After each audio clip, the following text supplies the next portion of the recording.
So we're officially at that time of year when I wake up each morning and I have no idea what season it is. And truth be told, that may be unique this year because it's been a pretty miserable spring, lots of gray, feels like it rains every day. And when I finally think, oh hey, maybe we've turned a corner some, and then it snows. Meh. Look, I know it's Michigan, but I haven't really enjoyed this go around in the weather, in part because, again, I wake up each day and I think to myself, what's it gonna be like today? But look, here's the thing that I've been thinking about.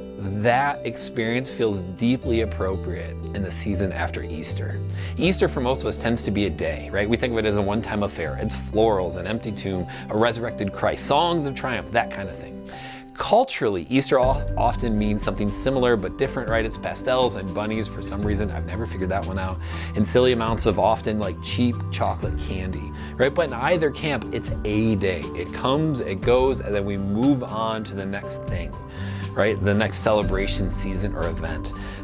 But that isn't what Easter was for the first people who went through it. For those followers of Jesus who were present around his death, including the women who were the only ones that had the guts to go and actually watch his death, like Easter wasn't a one-day event, it was everything. Easter marked a day when things changed, right? So it was this moment of change, but as things went on, there was no going back to normal. Like they didn't live in that rhythm. No, they suddenly shifted and they worshiped and gathered and they ate and lived together and tried to figure out what they're supposed to do next. I mean, hear this word that comes from the book of Acts, right? In Acts chapter 2 and verse 44, it says this well-known phrase, right? Where it says, and all the believers were together and had everything in common. They sold property and possessions and gave to anyone who had need. Every day they continued to meet together in the temple courts. They broke bread in their homes and ate together with glad and sincere hearts, praising God and enjoying the favor of all the people. And the Lord added to their number daily those who were being saved. Now look, this isn't a fair comparison. We live 2,000 years after they did.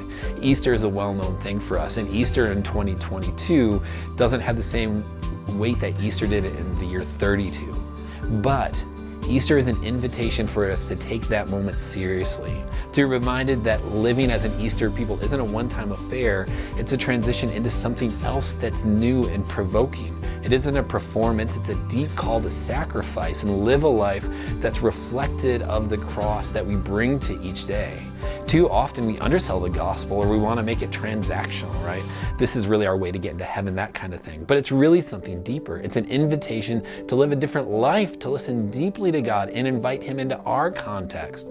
It's, as Josiah reminded us of last Sunday, not about us trying to get into heaven, but about heaven trying to get into us and God's work in that interplay. Which means for you and I that we need to be reminded that Easter isn't a day.